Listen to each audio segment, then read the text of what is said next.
Hey guys, it's BlockchainBrad, and today I'm very excited to introduce you to a project and a CEO of Sentinel Chain, and the CEO is Roy Lai. So Roy, thank you so much for being on the channel today. Hi Brad, thank you for having me here to share about my project, the Sentinel Chain. It's great to have you on. Obviously, you've been very busy. It was quite hard to get you. There was many people who wanted to interview you, so thank you so much. Now, Roy, you have an interesting project, one that many people are not sure about because of a livestock component. It's advertised on your website and in your white paper that you are collateralizing livestock on the blockchain. So, can you tell us a bit about what essentially is the Sentinel chain? Okay, now Sentinel Chain essentially is a B2B global marketplace that can provide low-cost financial services, right, to the segments of the population that can't afford to have a bank account. Okay. Right? And we call these people the unbanked. Right? Now, what is so unique about this marketplace is that it is the first in the world that allow financial services to be backed by livestock as an asset. Okay, can we just stop there for a moment, because that's Yep. really innovative. I don't mean to be rude and stop you, but that is something that I have to say is that even myself knowing about blockchain was quite revolutionary, quite affronting in the sense that it's livestock. We're talking about livestock being a means of security, in the scope of banking. So can you tell us a bit more about that specific feature? Okay, now livestock is no different from any other assets like cars, like properties, but livestock is a very important aspect to an unbanked because these people, it could be the only asset or the only piece of valuable asset that they have, right? That they can that they depend on for their livelihood. It's their job to upkeep the cow. It's their savings account, right? Where if they have the money, they will pay for the feeds, right? So essentially, it's a very important part and important element of their life, right? Okay. Now, the problem is that these livestock, right, are not able to help them, right? In the sense that there are capital that's been locked up in the livestock that could potentially be unlocked if you can find a way to allow them to collateralize the livestock as an asset. I see. So let's backtrack a bit from there, Roy, so that we really help the audience understand the kind of framework and the kind of environments you're talking about. So you mentioned that cattle or livestock can be collateral. But whereabouts in the world are you really talking about? Because obviously there are many privileged people in the world like myself who come from a developed country. We may not necessarily, being a very technologically driven society, focus so much on livestock, but more so cars, as you mentioned. So where is this target market, and how big is it? Okay, I'm going to give you an example on using Asia, right? Now, in Asia, 73% of the population on average are without bank accounts. Okay, more than 100% of the population has a mobile phone. More than 60% actually are on smartphones, right? So they're pretty advanced in terms of mobile tech. Now, the thing is that if you look at the countries like Myanmar, Bangladesh in particular, because we have just signed a partnership with one of the largest payment party in Bangladesh. Okay, And, we can talk about that later. Yeah, we can talk about that later, right? But imagine that in Bangladesh, we're talking about people who doesn't have bank accounts, right? And for generations literally, they have been depending on livestock like a dairy cow, right, to provide milk and for a living, right? And the cow basically becomes a very important part of their lives, right? Now, the thing is that they are exposed to problems like the death of the livestock, right? Which could be a major impact to their lives, right? And imagine that it is so important to them that there are different ways to value the kind of livestock they have. Like a cow could be valued by the weights, right? By the age, right? By the amount of milk it can produce, right? 20 liters a day, right? If they produce more, 30 liters, or they can fetch a higher value, right? And they also depend on the amount of fat in their amount of fat content in their milk, right? It also even depends on the diet. Right. Okay.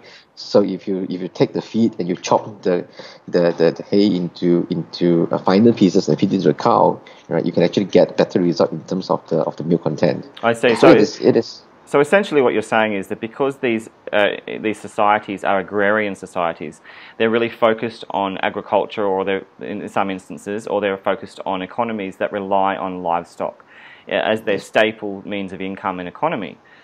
Yes. Is that correct in what you're saying? Yes, it is correct, because a large part of, more than 50% of this unbanked population are in the agriculture sector. Right. Right. They either use the cow as a draft animal because they need it to grow, to help them in managing growing the crops, right, plowing the fields, right, and they depend on it for, some of them could depend on it for food, right, some of them can depend on it for dairy products, right. I see. So livestock, especially a cow in this kind of situation, forms a major part of an unbanked society's assets. And I think it's really important to mention that now, Roy, because that was a key concern for many people reviewing your white paper, is the anomaly, or perhaps, of having livestock related to the blockchain. But it's clear you've made it very clear that livestock is essentially no different to a car in terms of collateralizing it for the blockchain. Yes, it is a context. To really understand it, you just imagine that from our context, we come from a different world. We've got bank account, we've got cars, we've got house, we've got land titles, we've got things that are legally attributed to our ownership. Right. Right. But in some cases, okay, ownership is a problem, right? You can't even tell whether what asset do you really own, right? You can't tell whether the land belongs to you. There's no way to actually verify that. And a cow in that kind of situation is actually a luxurious asset. Right? Yes. It's like a car to us, right? Yes. So if you can imagine securing and insuring a car and the loan of a car, right? Why can't we imagine that a cow in this kind of society is actually pretty much like a car in our society? I see. Right. Now, we are familiar with the concept of Uber and Grab, and how that is actually unlocking the dead capital that is locked in the car. Right. If your car is not being used, right, where you're in the office, basically the value of the car is limited. You could actually capitalize it by sharing it with someone else, right? So the same concept applies to the livestock world, right? It's just that no one is applying this concept to the livestock. So the dead capital essentially is still locked in the livestock asset, and this unbank actually can benefit the most, right, if you are able to unlock the dead capital by giving it a mechanism to be collateralized. Right, and let's talk about that mechanism, Roy. Let's talk about how you're going to do that utilizing blockchain. Because obviously you have some companies in mind. You're going to be a facilitating service, essentially. You're not going to be the insuring company. You're going to facilitate the process from point A to B. So can you tell us how and what companies you're involving in that process? Okay. Fundamentally, the main partners that we work at in each of these countries are mainly the livestock insurance companies. Right. Right. Okay. Now, why livestock insurance? Because this is a very niche market, and most of the countries are lacking in terms of the ability to provide livestock insurance. Now, let me explain to you why. The problem the livestock insurance face is there's twofold. One is that you need plenty of data to actually design a financial product that is used to insure your livestock. All right. So that is one piece that needs to be overcome. That's a data problem. Right. Now, the second piece that needs to be overcome is the insurance fraud problems. Okay, so our experience in countries like Myanmar is that for the last 10 years, there's really no livestock insurance. Okay, and the reason isn't because that there's no market for it. There's actually a market for it. The problem is that there's no way for you, right, to prove that the ownership, or to prove that there's no to stop the insurance fraud from happening. For example, if I'm a farmer, I will buy insurance for the cow, but actually behind me I've got 10 other cows, right, which I didn't pay my insurance for.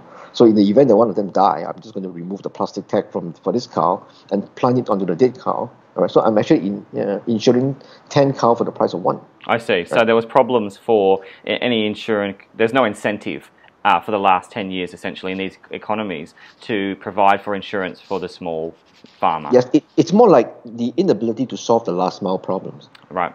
Right. If you are able to solve this last mile problem, you can bring down the insurance cost as well, right? Because the insurance premium is essentially going to be affected if to compensate for the lack of ability to solve the insurance fraud problem. So you're essentially trying to target also, the lay farmer, who's accessing, Yes. not just, those who can afford it, but perhaps reduce those costs for even greater access. Let's talk about how you're going to do that. My understanding is that you have a company called Crowdo involved. Can you tell us about their role and why they're so important to your plan? Okay, we work with a lot of different financial service providers that are overseas. We call them the overseas financial lenders. Right now, it is an important relationship with this marketplace because marketplace is about supply and demand. Right. Right. So in this particular case, what have we been doing for the last 9 months is focusing on the supply side of the world, which are all the unbanked. We've created the concept of livestock collateral, livestock insurance, right? We created ability for lenders to use livestock to create a portfolio that's backed by livestock as an asset, right? Right. So this is where the supply part of the world is. Now, what we also need to work with is the demand side of the world. People who are able to finance into this country, all right, and they are right now not just financing unsecured loans into these countries, but they're actually financing into secured loans that are backed by real assets. Right now, blockchain plays an important role here. Is that the blockchain solves the trust problem and provides the transparencies, right, as to where these the livestock are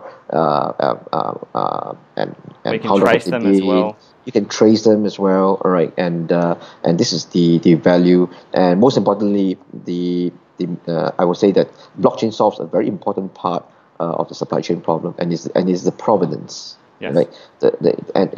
And that is a key part that we're leveraging on with regards to the blockchain property for the business model. So Because if you can essentially, solve, just to interrupt there for a moment, so essentially the key words for you are banking, insurance, and obviously then providing provisions for livestock, mechanism for livestock so people can then have peace of mind that they can have access to some sort of means of support if anything goes wrong. that's right. That's Okay. right. So let's That's talk right. about going back to Crowdo, as I said Yeah. before. Now, Crowdo Yes. is an interesting concept. Yes. It's revolutionary in this Yes. concept of blockchain itself. Yes. Why is Yes. Crowdo so Crowdo. important? Yes, Crowdo is an important partner for us because it's one of the largest peer-to-peer lending company in Asia. They've got license in Singapore, Malaysia, and Thailand. Right. So these are the countries that we want to work with, and Crowdo is an important source of providing financing and funds, I right, see. into the unbanked countries that we are creating the livestock-backed securities for. Right. So you can imagine that right now we have established a connection between the supply and the demand world, and we see Crowdo as a very good aggregator for peer-to-peer lenders, right, who would like to invest into a new untapped market that we are creating. Right. And Roy, in the plan, accessibility is obviously something very important for these farmers because obviously they don't have a lot of technology, at their every whim. So will they be able to utilize these kind of app facilities utilizing Crowdo on their phones? Could they Now, essentially do that? yes, yes, there's that. No, they won't know that they're actually running on blockchain, right? And the key here is that, right, in most of these countries, we partner with a network of agents, right? And even without the blockchain, right, there are agents, insurance agents or banking agents that are already operating in these countries. There's a huge network of them, right? Right. In the regions of 5,000 to 10,000, right? And they're servicing the different parts of the countries, right? In villages, in towns, in cities, right? So there is an important human interaction element to it because it requires humans to solve the last mile problem. Right, and this is where the problem, the key here, right? Now, solving the last mile problem also means that, okay, we can leverage on this agent network, right, to provide the training, right, the tools, right, to the unbanked, to introduce this concept, right, to them. Now, to the unbanked, basically what they are looking at is that, okay, right now I've got a new way of tracking my livestock. All I need to do is just have a physical tag, Right. being tagged to the cow's ear that is tamper-proof, cannot be removed, I see. right?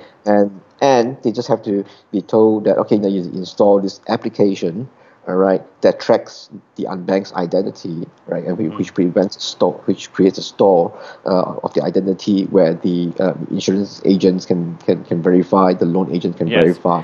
Roy, just to interrupt for a moment though, I understand what you're saying about blockchain in that certainly the farmer doesn't need to understand the fundamentals of blockchain. That's not the That's requisite. right. What I'm saying is, That's right. when they utilize something like Crowdo, they're going to be Mm-hmm. able to interact in that sort of facility. Is that correct? Where they could be involved in that essentially even an app to try and utilize and control their Okay. own and automate their own insurance? Not at this point in time. Not at this point in time, because currently, our current design is to focus on the B2B aspect. Okay. Okay, so imagine that in the unbanked countries, we work with microfinance lenders. I see. Right, they are the ones. They are the ones with a network on the ground. They are the one that connects directly to the unbanked. Right, so these are the lenders that we are working with on one side of the world. So Right, and on essentially, the other side, so the users would consult with those that's microfinance right. lenders Yes, and yes, institutions. I yes. And see. these institutions will then package the loans. All right, into a portfolio. Right. Right, that's backed by a set, which they can then offer it through Crowdo, right, to their customers. Right. And so obviously you're establishing partnerships with microfinance institutions, you're That's focusing right. on establishing relations with the governments, no doubt. Let's talk That's about just how far-reaching, Roy, your enterprise or your initiative is so far, your project. Let's talk about countries specifically, Myanmar, for example, and Bangladesh. Mm-hmm. Mm-hmm. Okay. Yes. These are two major countries that where we have been spending a lot of time with over the last 9 months, right? Largely because they are huge populations of unbanked, right? The size of population in Myanmar is 50 million. The size of population in Bangladesh is about 170 million, right? That's quite And if you look substantial. it's quite substantial. And if you look at the size of the cattle population in Myanmar, there's about 15 million, right? And so 15 million out of 50 million is about 30% of the population, right? It's actually equivalent to how much is the population of the cattle, right? Right, Now, okay. so because a lot of these unbanked, they as I mentioned, a large part of them are in the agriculture area, right? And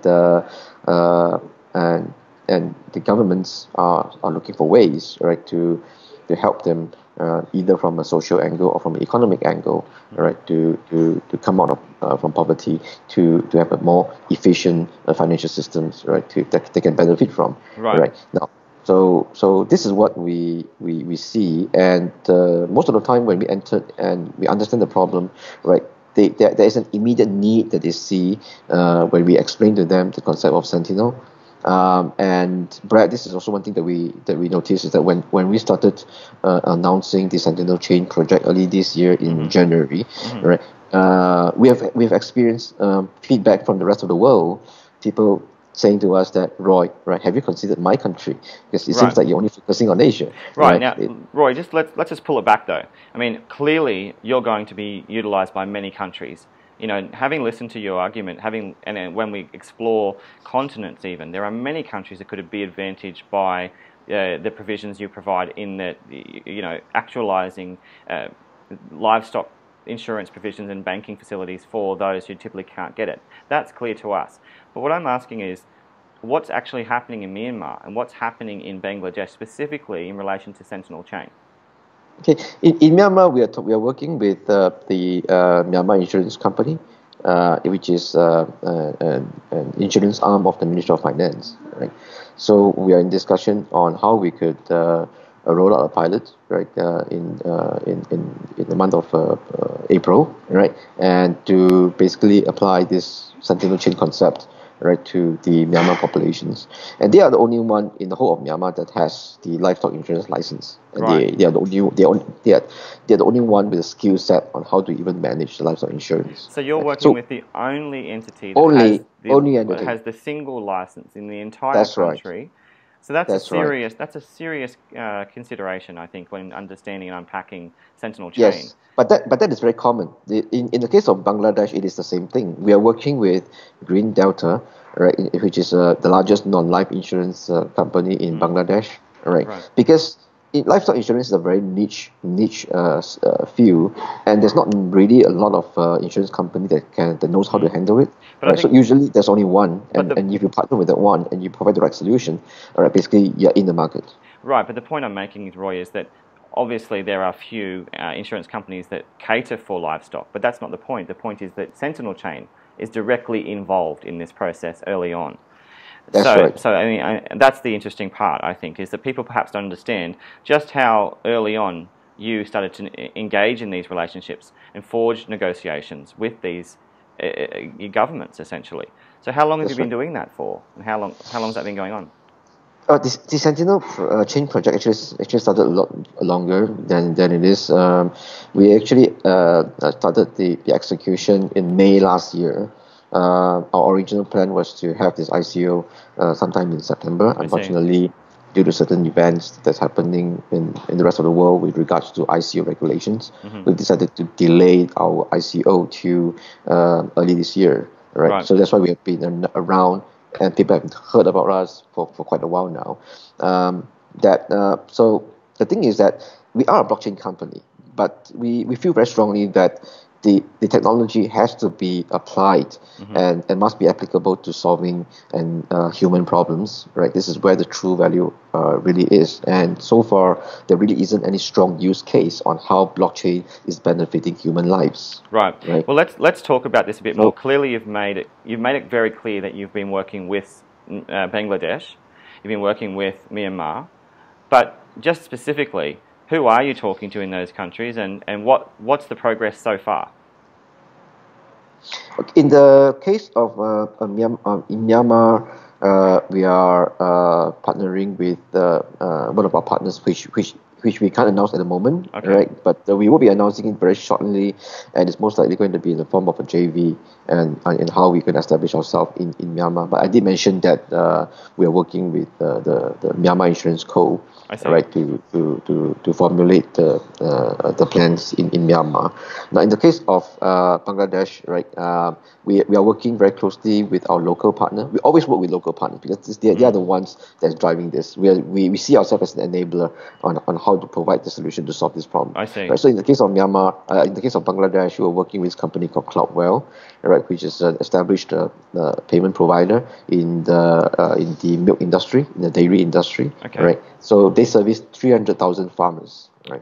Which basically takes up about 80% of the dairy production in the whole of Bangladesh, right? Through this through this national government semi-government organization called the Milk Vita, right? So Cloudwell has this provides basically the payment end of the solution, and Sentinel Chain basically provides the tokenization capabilities, as well as the marketplace, as well as the provenance, the platform, and the livestock tracking capabilities that they can leverage on to service their customers. So, Roy, how has the response been from the initial introductory phase of trying to present your case to these institutions and governments? How has the response been from your experience? And we're going to talk about,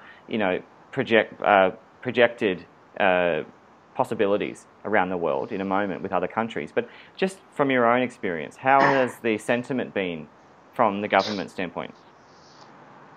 I think from a government standpoint, right, it is an idea that, direct quote from one of the government officials is that, we have proposed a solution to them for a problem that they've been living with for a long time, right. And nobody have really looked into solving this problem, and nobody has come up with a solution for them.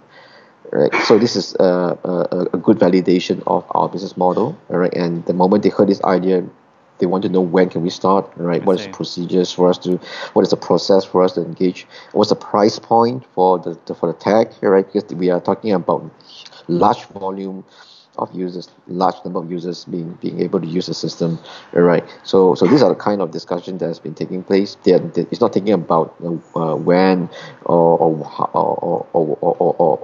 how, but it's more on what do you need for us to get this moving. Now, right? Roy, so just on the note of the blockchain, sorry to interrupt again, but just so that the listeners are very clear, essentially, is the fundamental reason for switching into blockchain money? Is it simply cheaper for all parties involved to utilize the system the way you're proposing, as opposed to the current model of centralized, the livestock insurance provisions? Is it more efficient? I guess it depends on how you look at it, right? When we started using blockchain to solve this problem, the main reason why we're doing it is that we are solving fundamentally a provenance problem, Right. a proof of ownership problem, Sure. and the blockchain is a suitable solution for solving this problem, right? And the second thing is that blockchain also provides the means to tokenize assets, right? Yes.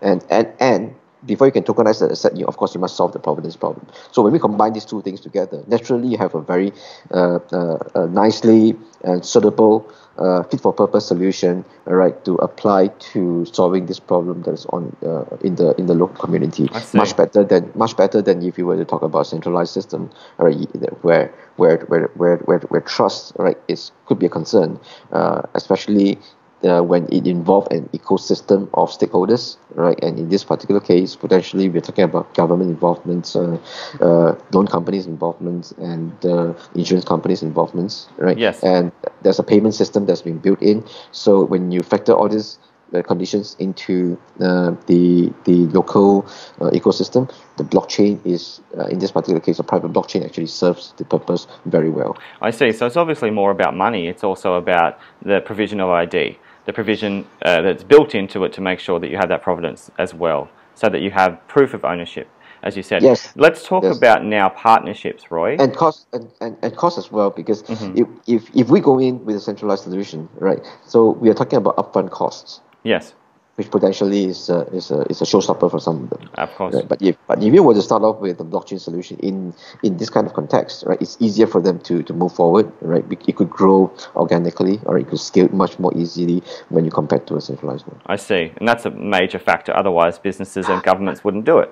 So that makes quite a lot of sense. If we talk about now your major partners, some of them are very substantial and some of them are well-known blockchains. Can you tell us a bit about VeChain, for example? Okay, now VeChain forms a very important part of our partnership, and is complementary to our technology architecture. Ultimately, the Sentinel chain is made up of three different types of blockchain. Right, Yes. we've got the private blockchain, which is Yes. called cross-pay, being deployed at the country level, Yes. and every country has its own cross-pay. It has its own native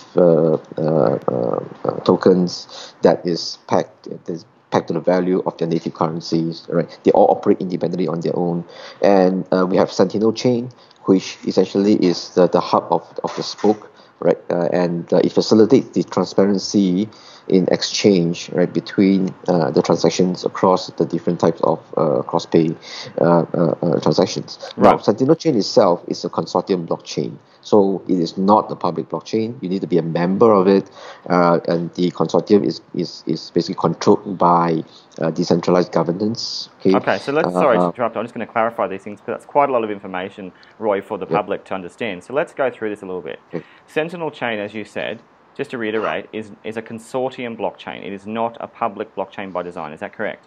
That is correct. That is correct. Okay, so That is right. let's unpack it one step more. So the Sure. overall framework for Sentinel Chain is essentially three blockchains, three different infrastructures that collaborate, interoperate together.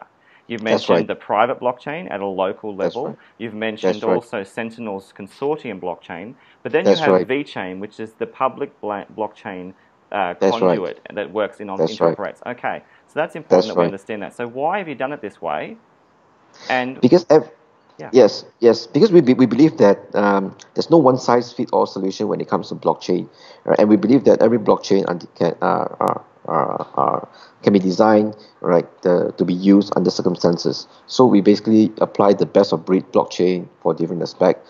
Now, because when you're dealing at the local level, you're dealing with information that is potentially private, and because of the data sovereignty issue, right? Yes. You would not want identity information, right, to go out of the country, right? And you will not want the loan agreements or even for example, the insurance agreement to exist outside the country, because there's no business for them to be on the public blockchain. Right, and just to interject there as a moment as well, that's also Yeah. the reason, perhaps for the audience, is that you would choose a permissioned or closed That's blockchain, because that that's means right. that your data is private.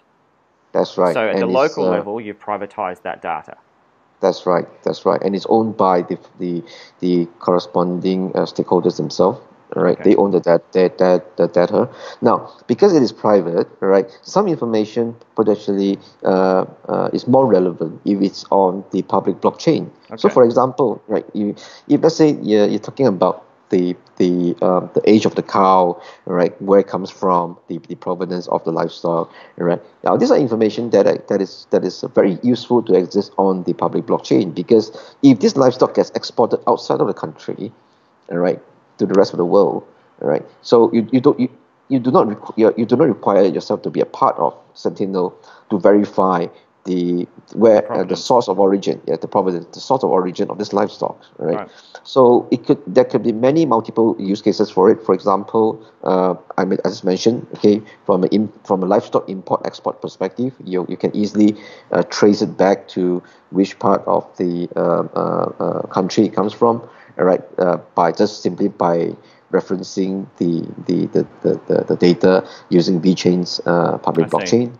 All right. So it can also facilitate disease control, right? In the event that, let's say, there are any livestock-related disease that has been discovered, and you want to trace back to the source, which potentially comes from some of these countries, and you want to be able to get those information immediately. You can get it from the public blockchain. But once you want to know who actually owns this livestock. Now that is a bit sensitive, and that information is actually residing on the private blockchain, I and you have see. to go through Sentinel Chain in order to get access to the more sensitive information, and you require permission by the farmer to decide whether they're going to release this information to you. I see. And what's very interesting is that what we're now seeing is a progression from the original designs of blockchain, which I'm sure you would know from the original white paper was actually to circumvent, key parts of, government controls. But now we are in a very important phase of trying to work with the structures of blockchain to allow business to operate. So what you're saying is that by closing some of these operations and making them private, you secure data, you allow for trust. But then you can utilize a service like a public blockchain to really help the people and really get the facility out in the public domain. That's right. So let's talk about the space between, the interoperation. You're utilizing, my understanding, atomic cross-chain swaps. You're going to be utilizing Ethereum in some respects. Is that correct as well? That's right. So can you tell us a bit That's about right. that? But the concept of atomic cross-chain swap is not new. It has been discussed and has been implemented since 2014. It's derived from Tia Nolan's protocol. Yes. When they tried to perform basically a trade between an asset between on two different blockchain platform.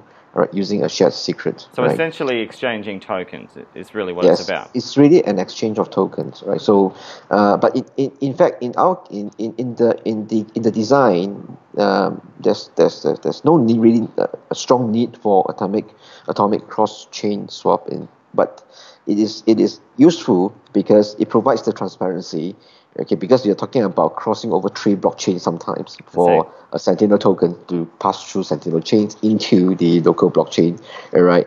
And from an auditability standpoint, all right, it is helpful to be able to have the mechanism to trust and to provide the transparency that that the information is verifiable on the various chain, because the cross-chain nodes are actually listening to multiple chains at the same time, right, to facilitate the cross-chain transactions. I see. What's interesting I found also, Roy, is that you're not really a sole blockchain. Even though Sentinel Chain is the consortium blockchain, you're an ecosystem. You're building an ecosystem to provide for this plan. Now, inside that, you have a dual token structure. And one of them, I understand, works at the local level, and one is, again, the key, I guess, utility token. So can you tell us, how does this operate? How does it work? Okay, basically the local token is straightforward. It's pegged to the local value of the currency, all right, and it is important for as a unit of account, right, for the local use, right, and there's no volatility involved because there's no exchange market for it, right? It's essentially a local part used by within the local blockchain. Now, the thing is, on the other hand, the Sentinel tokens has volatility. It can be traded on the Ethereum blockchain, all right? It can be used by different people. There is a market volatility that's tied to it. Now, the difference between Sentinel chain and the Sentinel tokens and the local cross-pay token is that the Sentinel token is more of an access token to allow someone from outside of the Sentinel chain, right, to gain access to services that is within the Sentinel chain. I see. Right, and most of these services involves cross-chain access. For example, providing a loan from in order for a loan service provider to provide into a local blockchain, they have to use the Sentinel chain as the mechanism for them to access the network and use that as the mechanism for them to fund, right, the loans in the other countries, right. Right. And once again, one of the fascinating things about your design, and it's so important, I think people understand, is that you do have that dual structure whereby you're pegging the value to fiat with that local, at that local level, at that permissioned local level. So again, the design, I would understand, it's designed to stabilize the marketplace by having that component. You're not solely just having a volatile token to purchase, involved in the exchange of livestock, but you're actually having something to stabilize the overall space. Yes, and it is more predictable. There's no mining costs, there's no transaction fees, right? Basically, payment fees are subsidized by the financial services that actually is derived from the Sentinel chain. Yes. So there is a very nice balance in terms of how the system is operated, how is it funded, and what is the incentive, right, that actually drives the economy around the whole system. I see. Now, let's harping back a moment in relation to that, to the countries. Is it correct that you've already signed with Bangladesh? Yes, it is. And you're planning on signing with Myanmar as a government? That is something that is in the work as well, right? We are basically at this point in time unable to disclose more, but I would say that the news can be announced pretty soon, and we'll be able to share more details. Yes, that's very exciting. It will be. So it's going to be a national grade project, and we are really excited about how to really see this concept being able to roll out to the whole countries. Fantastic. So a national project. It doesn't get bigger than that, Roy. Let's get real about that. Let's talk about some of the interest from other international regions, continents, countries. You were alluding to that before. Obviously, there's huge markets in places like South America, in places like Africa, where there are very agrarian societies focused on livestock as a mainstay, as a staple. So let's get real about the interest. Surely even Europe. Yes. So when we started off the Sentinel Chain project, the main focus, of course, is in Asia. But Asia is not our only long-term goal. We are keen to see how a Sentinel chain can actually be applied to other countries. It's just that I spend more time studying the markets over here, so it's easier for me to start implementing. At least I know that I'm talking sense when I'm talking to people. But have you had direct and clear interest? Sorry to interrupt, but have you had any very specific interest from any regions, any continents, any countries, any people? Yes, we do.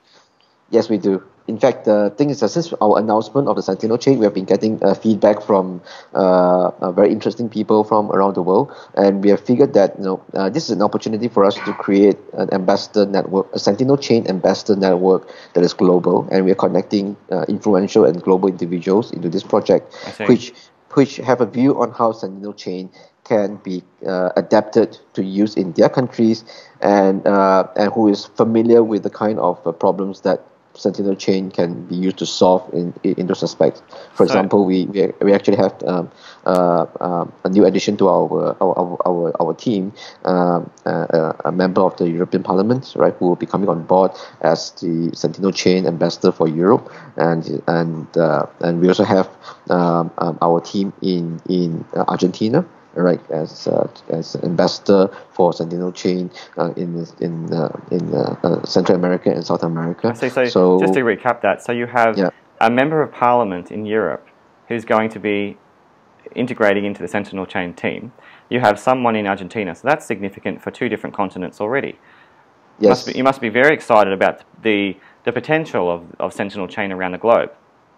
Yes, I think so. I'm really very excited about it, and it gives me a broader perspective on the potential of how Sentinel Chain can solve the problems in the other continents. I won't say that what is applicable here is going to be 100% applicable to those continents, but I think that it gives us an insight through our ambassador network on how the Sentinel chain can be applied and adapted to use in those continents. Absolutely. So, Roy, if we could move across to the tech itself, because from my understanding and my experience, particularly in the Asian space, technology drives the blockchain. It's the fundamental component. So, what are the key features, if you can think of a few, of the technological aspects of Sentinel Chain that really set it apart? Okay, the key here is simplicity, and the design of the Sentinel chain relies heavily in a couple of partnership. You can see in our network, we work with multi-chain, we work with rootstocks, right? We work with different cross-chain partners. I see. Right? Because essentially our fundamental technology is based on a multi-chain's private blockchain platform.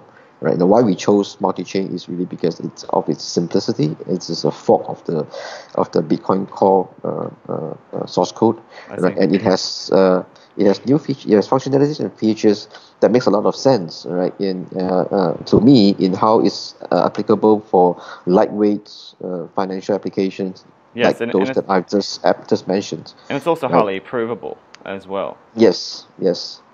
So and I'm very impressed with the prudent development roadmap that the multi-chain team has come up with, and it's very aligned with our philosophy and our development process as well. I see. Right. So that's exciting. That's another partnership working with multi-chain, in that respect. So let's talk about, just in terms of the industry as well, how big is the livestock industry that you are addressing in terms of its numerical value? Its market cap. Yes, it is actually. Let's put this in perspective. If you look at Myanmar, for example, population size of about 15 million people.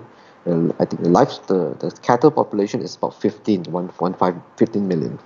In the case of Bangladesh, right, the population size is 170 million. Mm-hmm. If I'm not wrong, the cattle population size is about 45 million. If I'm not wrong, I think I might have to check that again. But it's still pretty substantial, right? I see. Now, if you look at the size of this cattle population, and you look at the value.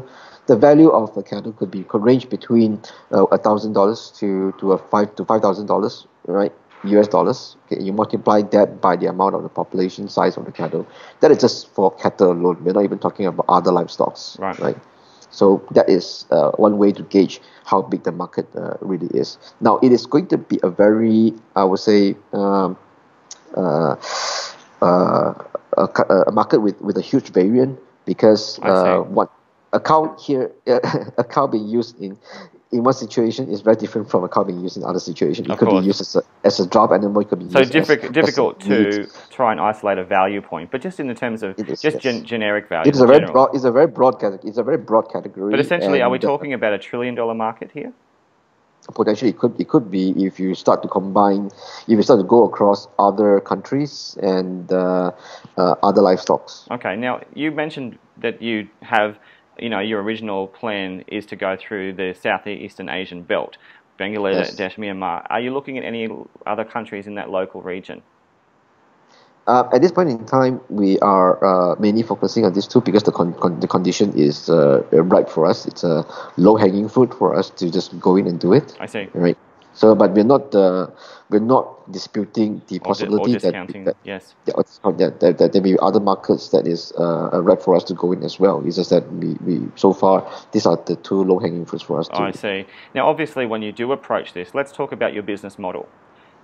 Clearly, as you mentioned, there's been a 6-month delay in the process, but you're all about the practicalities involved and the pragmatics. Yes. Yeah. So can you tell us a bit more about that? Okay. The concept of Sentinel Chain has been deemed as quite innovative by many people, but it doesn't really appear out of thin air. We sort of like we've done our pivoting at least 3 times, because when we first started off, the focus was how to provide the payment solution to solve the unbanked problem for financial inclusion, right? But naturally, we find that to be a very difficult problem to solve, right? Because there's no incentive for them to actually use a payment wallet unless they can borrow money from it. So when we try to solve the money borrowing part, we realize that the interest rate is between 30% legal to can be more than 100% or 200% for informal lending. So we see that there's a huge lending problem in this space. All right, and so rather than focusing on the lending solution, we pivoted again. We look at how can we solve the secured loans problem, and that requires us to find a way to help the unbanked collateralize their assets. So in terms of specifics, though, what is the model, though?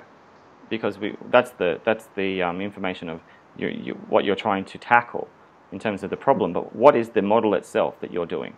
What sets you apart in the how and the what? Okay. There are various models involved, because from the local cross-pay perspective, it is really a fee-based model. Okay. All right, and this fee is mainly borne by the loan companies as well as the insurance companies. It is a very minor part of it. I see. And the fees are probably enough to facilitate the transaction, the expansions, because the key here is that we're not really interested in making the fees right in those countries, right? It's more important that we could create a huge volume of users, right, so that the risk could be diversified across a huge population of users and across different countries if possible. So by the ability of doing that, we have created a powerful incentive for other players from the other parts of the world, right, to want to participate in this marketplace. I see. Right? And that is where the true business model actually comes in. I see. And obviously, with the alliance that you mentioned, that's very exciting with the new updates. Yes. But let's go across now to a very important topic for the people, and that is risks. Risks involved in simply the blockchain concept itself. Particularly given the climate now, we've seen the SEC come in heavier with KYC requirements. What are some of the key risks, I suppose, for, as we progress into the blockchain for something like this, given that you are a facility for, the insurance provision and more importantly, banking on livestock markets? Yep. Yes. We've gone through actually 6 months of legal discussions on the nature of our tokens, but primarily we are never a part of any securities. We're just a facilitator. We look upon ourselves as an infrastructure that facilitates security-like services to be provided. Like, for example, we basically provide the infrastructure for partners like Crowdo to offer their lending services, to the countries in Myanmar, right, which has lending companies that can use livestock as collaterals to borrow, right? So none of the part of the tokens are actually a part of security. It is mainly used as a medium of exchange, right, so for the transaction to take place. Sorry to interrupt there, but that's, again, given the climate at the moment, particularly with the SEC Commission meetings being held, it would be, from your feedback, it's clear to see that you are not a security by design.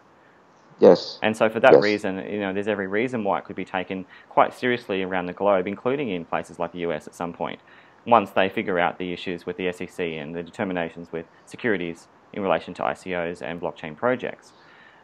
But in terms, I suppose, just to clarify one more misperception, is it correct in saying that in most of Asia, China included, the blockchain is not banned, but in fact very much supported? Well, we're seeing an evolution in this space, right? I mean, the thing is that the blockchain world moves so fast, right? Yes. And in fact, the thing is that you see a disruption of the blockchain industry itself every 3 months. Okay, it started off in July last year. It's a totally different world from what we are facing over here, and we have been through these ups and downs, and we don't see any of this hurdles or obstacles that we're experiencing in the blockchain industry to be any serious threat to the progress or evolution of blockchain. Right, I think that rather than seeing it as a hurdle, right, I'm seeing this as an opportunity, because right now we have regulations who is taking this seriously, and it is a sign that there may be more formal structure being put in place, right? Because the thing is that the countries cannot neglect the potential of how blockchain can help the economy of the countries, right? I see. But at the same time, they need to know how to govern it, and that is a big question, because governing the rules and regulations are not designed for governing how blockchain business model or cryptocurrency business model actually works. So Roy, moving across now to your whole ICO structure. Obviously, that's very important because you have a private sale, you have your pre-sales, and you also have your public access sale as well. Yes. But there's some key points that really set you apart. What makes you so exceptional in terms of the whole process? Okay, we have a very experienced team in designing this whole token sale structure, token economy, and we have been learning a lot of lessons from how the other ICO were being run, right? And being financial inclusion being our main core focus in this project, we believe that we want to be able to make as many people happy as possible, all right, in this sale, all right. So first of all, we want to minimize the potential of everyone coming in at the same time during the public sale. Right. So can I just interrupt for a moment? Sorry to interrupt, but I'll just clarify two things. Sure. Already you've had a private sale and you've already had the pre-sale. So that's done. That's right. And That's right. The other point you're making, I think so important to address, is that we are seeing so many of our very important listeners who are engaging in these, cryptocurrency spaces being essentially quite upset by the speed in which we're seeing whitelists be filled, the speed in which tokens are being bought and in the immediate phase. So so you're suggesting you're doing something to address that? Yes, because we have actually started our ICO preparation like in May last year. So actually, it is a very long time in the ICO world. So most of our pre-sale were actually completed even before we announced our public sale. I see. Right. Now we are setting aside we have set aside 20% of the total supply of tokens for pre-sale, and we're setting aside 20% of the total supply for public sale. Now our hard cap for the token sale, combining both the private sale and public sale, is actually very small. It's only 14.4 million. So 14.4 for the entirety from private through to public. Right. That's very low. That's very low, right? So, and 6.4 million is for the private sale. So you can imagine how fast it's gonna be taken exactly, up, and that's obviously the concern, and that's why I broach it. Yes, that's right. So, and for the public sale is only 8 million. So the hard cap is basically 14.4 million. Now, why are we raising such a small hard cap? Is that we believe in our future, and we just want to raise enough to show that it works, right? And if we're confident enough the Sentinel chain is going to work, all right, and there's always an opportunity for us to raise a future rounds, all right, to expand the business, and I think that this is a more sensible approach in raising funds, just enough for us to believe that it can be enough. Yeah. So there's a very special term you've designed called proof of support. So how does that relate to this plan? Yes. Now the thing is that because of the popularity of our token sale, we need to have a way to actually help involve people on board, right? Not just from investment or monetary standpoint. We do not want investors to come on board and say that I can buy X amount of tokens from you. I want to come in because I want to purchase X amount. But what we need are more of the social angle, that investors are coming on board because they believe in the concept that we've created, and we see them more as a cheerleader rather than an investor of the company, because it matters a lot to us, right, to have them on board, right, to understand more about our business model, to support us by participating in the KYC, right, and KYC process itself is a pain, and not many people like to go through it because of all the admin, especially so many times over, every time they do it. Yes. That's right. So if you're willing to participate through this, you deserve a reward, right? By that action alone, right? Right. And we also reward our supporters if they write articles about the concept, about the Sentinel Chain model. Right. If they can write articles about our progress, But some of them may do sorry, translations. I'm sorry to interrupt, but Yeah. what I'm hearing from you is a little bit different to a bounty. So let's clarify Yes. this for a moment. Is Sure. it correct in saying, Roy, that you're going to do something that, I haven't actually heard this before, where you're going to provide a reward system that's based on allocation, whereby That's right. it gives people the choice to invest That's right. in you if they do That's right. things that support the ecosystem. That's right. That's right. It is the case because our hard cap is so limited. All right. So our strategy is that we will award a reward our supporters with a certain amount of allocation. So Based on opportunity the to invest is what you're opportunity to rewarding. invest. That's right. Right. So the more they support us, right, through their activities, okay, they will get a higher allocation, which is equivalent to a higher amount of SENC token that they can buy during the public sales date. I see. Okay, so it's a guaranteed allocation for them. Now, and May now I it's ask different you? from a bounty. May I ask you why? Why did you do it differently to the bounty structure? Why did you do it so that you allowed for an allocation for the reward system and not just give out tokens?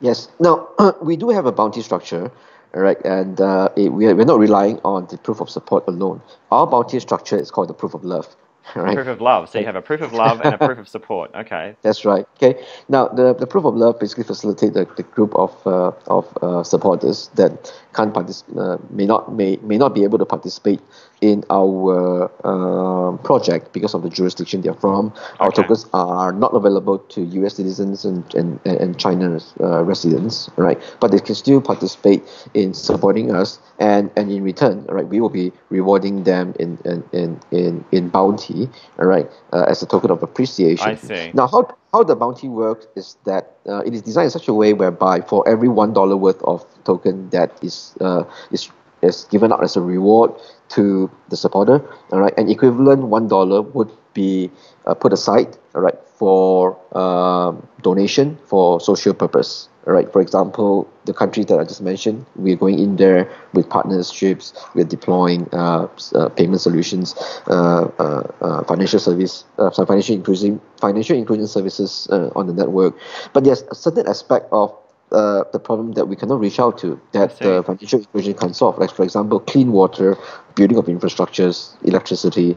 All right, this is where the funds essentially is going to go into by partnering with the local NGOs. That's fantastic. How we could, yes. That really is fantastic because not only are you building social inclusion, but you're building infrastructures through charitable approaches to the blockchain.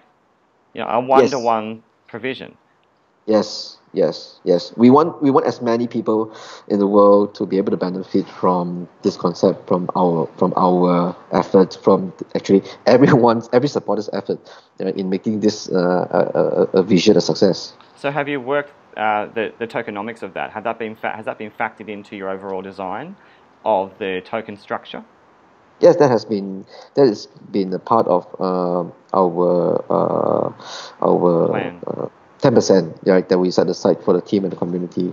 It's going to come out from that space. This was something that was planned a long time ago when we started. And do you have an aspect of your tokens that are locked up in any way by the founders?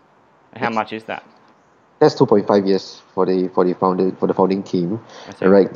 For the investors, that's for the pre-sale, right? That's 4 months, right? For the public sale, there's no lock-in. Now, the difference between pre-sale and public sale is that for the pre-sale, because we're raising 6.4 million, right, we're issuing 100 million SENC tokens to the pre-sale buyers, right? So that's why they're actually getting a 25% bonus as compared to the public sale. I have no doubt that you would have been very popular given those tokenomics, no doubt at all. Let's talk about KYC for a moment, though. I mean, everything you explained about that is quite exciting.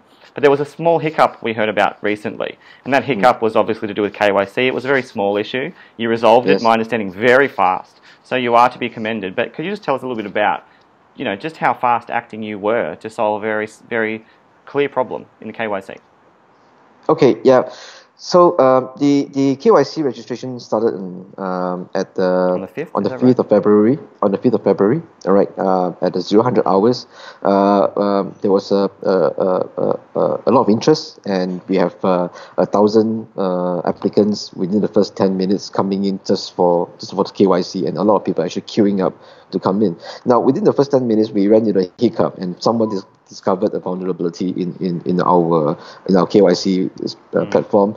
So And we've seen that happen quite a lot, honestly, Roy. We've seen that happen in many instances with bottlenecks, with hiccups, with people trying to, find some anomaly in the code. So what happened?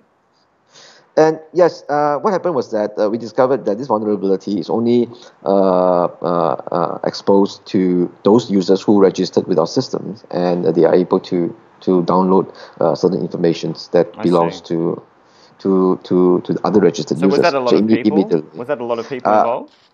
There are about 15 out of 1,000 applicants, So right? just 15. And yes, it's 15, and 25 files were impacted, right? And it's accessible by this 15 users, right? But we were very conscious that the protection of our supporters' privacy is very important. It's a top priority to us. Right? Whether we're going to have a successful ICO or token sale, that's not really matters. That doesn't really matter. So what did you do? Did you react and did you contact them all? Yes. Yes. So the first thing we do is that we have to be sure that our investigation is accurate. So the last thing you want is to communicate the wrong thing to the community and create more problems, right? Because the sensitivity here is that the exposure is limited to supporters of the Sentinel Chain project as well. Yes. Right. So we have to manage our supporters very carefully, and we have to contact them, and we have to explain to them that you have access to some sensitive information that don't belong to you. And also one more thing to add, and this is important, is given that it's a sentiment-focused market, lots of people around the world are trying to understand all the time what's happening with every blockchain. So knowing that you're serious, knowing that you are reacting quickly to these small issues, really bodes well for you as a blockchain. So what was the follow-up? What did you end up doing? I think I really have to thank the community for it. I'm very humbled by the support that they have given us, the kind of understanding they have. But what we did was that in terms of procedure, we have to take this up through our legal team, of course, and to just to go through the legal proceedings. Just go through legal procedures and have a record that what we've done the right thing. We have to protect the identity of those individuals who's exposed to the problems, right? But at the same time, we have done absolutely everything to contact all the all the other supporters who have access to the information. Now, none of them are malicious to begin with. This is not a hack. No. So let's clarify. It's not a hack. It's not a hack. No. Okay, and that's important to know. And to be honest, what is very, I'm very respectful of your time to be broaching this, because in the centralized system, we would very rarely see a CEO broach this within the public domain. So for you to go out in public and present this small issue and redress it, we do thank you, because the people do need it in blockchain, and too often we don't get the clear facts. So we appreciate that very much. If we can move on now, and you've explained you have a bounty system, you have a donation system. We're really grateful of that. But can you give us some real-world examples of your utility? Just one, around the world you can think of, how Sentinel Chain could actually apply itself in the real-world context.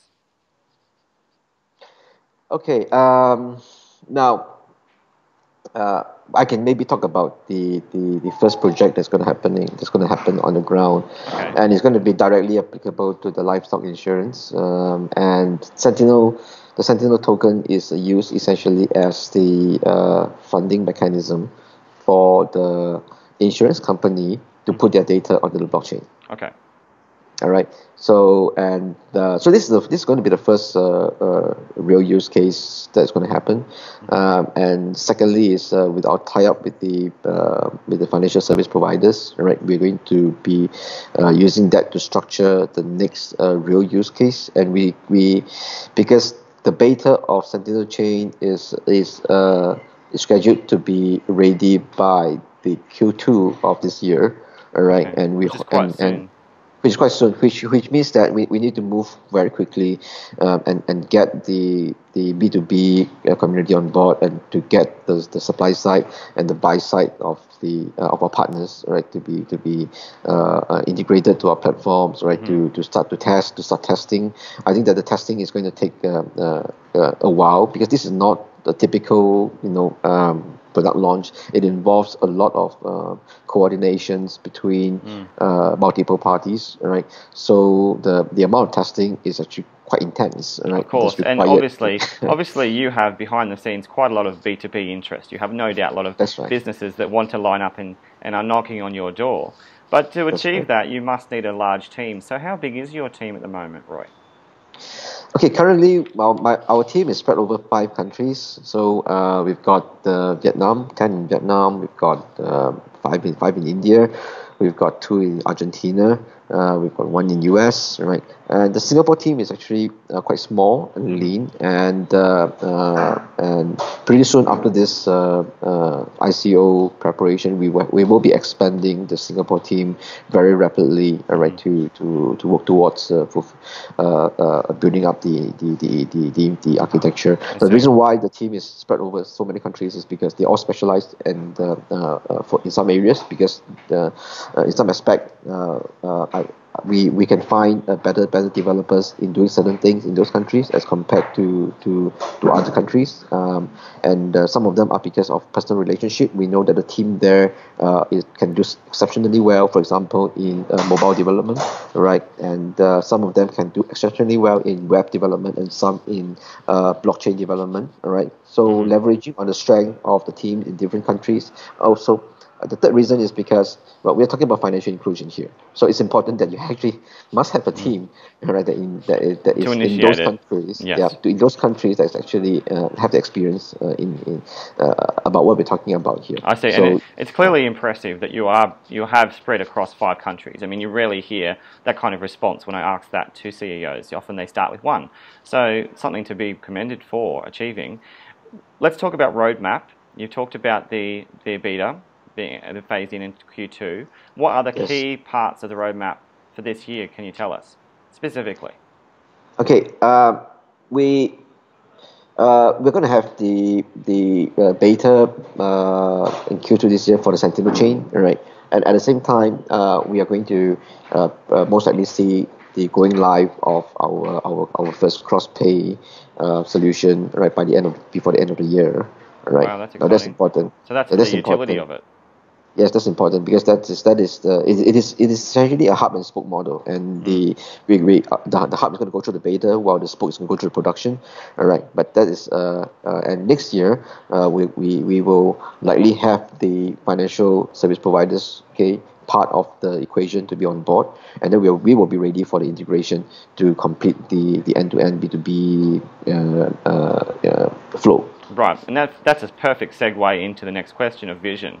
Because obviously it's graduating over the next year, the whole plan to become a fully functional system. What about, let's take you to 5 years down the track.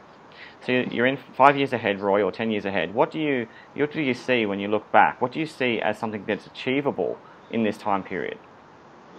In 5 years? In 5 to 10 years, what could you actually do? Okay, now there are many ways that this business model can be scaled.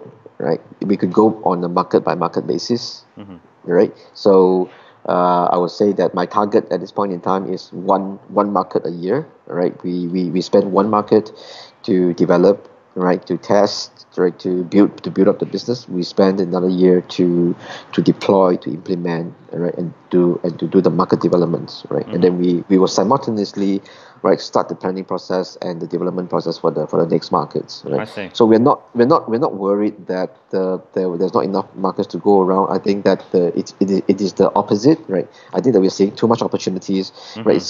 We have to be, and our resources is going to be really tight, because it's hard to hire blockchain professionals, right? In the whole world, there's a shortage of blockchain professionals, and we need to make sure that our resources are really focused and spent in the right way and with the right markets. So So what I'm hearing is you're going to be doing them carefully and you're going to do them with excellence and you're going to do them systematically according to your plan with your team. You're not going to rush, yes, you're not going to FOMO the market, you're not going to hype the market with unnecessary, rushing of, yes. your design. Because even if you can go live with one market, that's, I would say, that is a fantastic achievement because it's a huge market we're talking about Absolutely. here. Absolutely. So Roy, there's been so many things we've talked about today.